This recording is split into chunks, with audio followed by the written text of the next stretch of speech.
Okay, I'm going to run a rhythm here. The expanding state of the universe as it pertains to humanness and the direction of humanness through creativity, this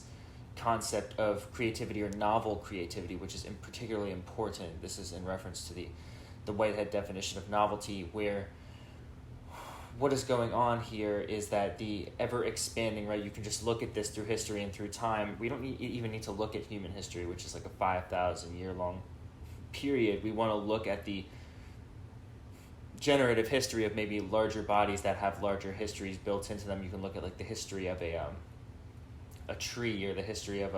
the birth of a star or a planet through space and through time, and you can even look at this in terms of the positions of planets and stars in space and time as they relate to Earth as a sort of relative conception of time that far surpasses any sort of human definition of time. What we're looking at here is the expanding state of the cosmos or the universe, and what this entails specifically for the human being and the human being's engagement and interface with modern life, or the present moment, or the now, the contemporary moment, which interfaces between the ephemeral, right, this moment that is coming to pass even now, and the eternal, which is the ever-present, and yet this moment is coming to pass even now. When we are looking at this sort of cultural condition and cultural conditioning of mankind, what you're looking at is a series of generalized presumptions, primarily at this point in history, the year of our Lord 2023, blah, blah, blah, built around a scientific mechanism of like this mutually affirmed, acculturated reality based around some sort of like ability to define a material mechanism to measure, to quantify, to qualify existence, right? Whether you have a certain name for a certain plant or a certain animal, you have obviously the Ten Commandments for humanity, for Moses. There are all of these different things that humanity attempts to set in stone and write in stone, this sort of structuring of reality, right? And this comes from, I don't think it takes a psychologist to diagnose this, but a state of insecurity and fear of the death of the known, right? If all of a sudden the Newtonian world were today to fall into complete and utter chaos, and that the laws of gravity and space-time that humanity has so carefully cataloged over centuries all of a sudden ceased to exist, right? Of course, you'd be thrown into the state of even like pre-primordial chaos, right? There are several esoteric philosophers, Jakob Böhme being one of them, where there's obviously the ongoing debate, what existed first, God or the even something pre-plurimatic, this state of cosmic pulsating nothingness which existed before it. And if you wanted to examine just physics in a universe state, if you were just going to look at this with ears and eyes of a relative human being, you would see that there was at a certain point in existence, right, we're looking really far beyond the scope of human history here, nothing that was existing in the cosmos. And what you observe throughout history and throughout time is that there is this further expanding existence, not only of the cosmos proper, but of human beings' ability to start to understand and interface with the existence of the cosmos natura, both the cosmos and nature in the most practical sense. And this interfacing is the production of relativity, which is also the production of a state of neurological novelty. And what I mean here by neurological novelty is that there are these sort of web endings and connections that are being made at a cosmo-neurological level, not only in terms of the interfacing of the human being with nature and beginning to understand not only nature but the human being's place in nature, right? This place in space and time as this sort of neural network or web of space-time, right? Where, let's say at the most practical, superficial level, I close a door. There's a cause and effect to a door being closed. There's a certain amount of air or light that can get in and out of that room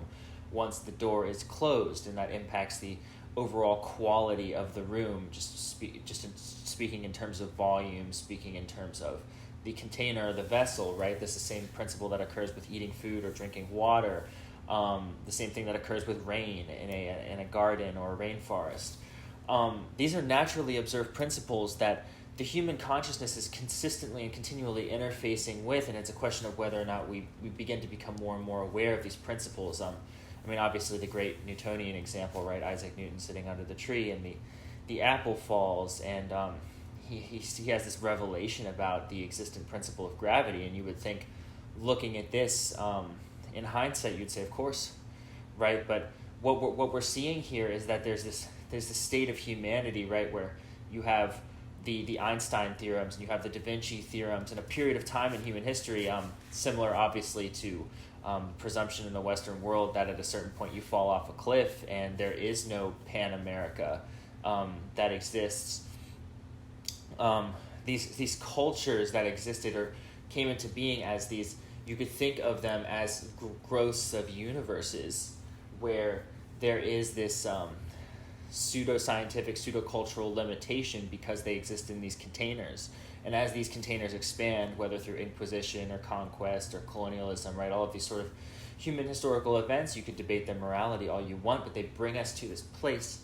in contemporary human history where there is this sort of non-existence of anything but a global culture of almost primordial chaos, because nothing can be latched onto anymore. The cosmos have been let loose in a cultural sense, as in the death of these religions, the death of these histories, the death of these pasts and traditions and ideas and beliefs of what is possible.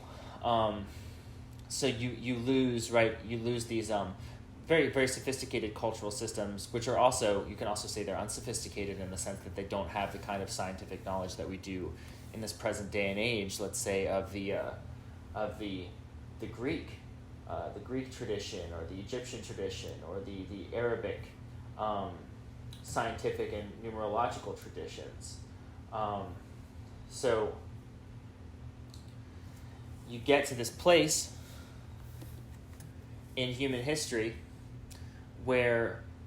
what is being experienced is there's this attempt to latch on to the former, right? Whether it's the former definition of religion, the former definition of relationship, the former definition of truth, the former definition of God, right? And this is the occurrence of you've been truly suspended or put into this place of ideological suspension where the former beliefs no longer work or even are possibly existent because they've been disproven by the advances of science, or I'm going to say consciousness here because science is not enough to sum it up, because you could say, I did this on AI the other night, it was pretty fascinating, simulate this conversation between someone like Einstein and someone like Plotinus, right? These people that existed hundreds, if not thousands of years apart, you could easily do. I guess the question is how easily, right? But regardless, they have this conversation, right, where there's this mutual recognition of there are these certain advances that can be made in metaphysics through the interfacing of consciousness with nature and God, right? Let's say the revelations of the prophet Moses, or the revelations of the sage Abhinavagupta, or even the writings of Plotinus, right? There's this sort of way that the human being directly interfaces with reality in the lived experience where knowledge and information can come through, and this is what's known as kind of noetic philosophy or noetic information. But then there's also the advances, obviously, of the empirical sciences, such as like Einstein or Bohr, right? These advances which expand our concept of what exists and what is possible and what is quote-unquote empirically true in space-time, but then also these interfacings of consciousness with the direct nature of reality. And this all kind of is embroiled with and boils around the quantum mechanics and quantum sciences and quantum processing that has kind of defined the 20th into the 21st centuries. When we're facing this and dealing with it and moving with it as a species, right, there's this sort of sense of, well, you have these barely evolved past a certain stage of like primordial apedom that are existing in this this jungle or this forest that they've slowly terraformed into a series of strip malls and cities and empires, what have you, neighborhoods, quarries, right? There's this sort of like weird interfacing, this epigenetic interfacing with nature that has become like oil harvesting and what have you, factory farms. And this becomes the sort of cultural reality of this sort of ape species, but you lose a certain aspect of the direct interfacing with consciousness, of the noetic information, which is the spiritude of the cosmos, right? Where there's a sort of larger sedimental history and time and place that's at play in terms of the relation of the earth as a sort of growing, pulsating, rhythming being itself, that has apparated, right, effectively out of nothingness, and is going to disapparate effectively back into nothingness in a span of however many years, right? And maybe this is not something that's quantifiable in the state of human consciousness, so to speak. It's just not something that can be perceived beyond a certain 30 second, 15-second blurb that is the news cycle or the cultural cycle of the modern human species. But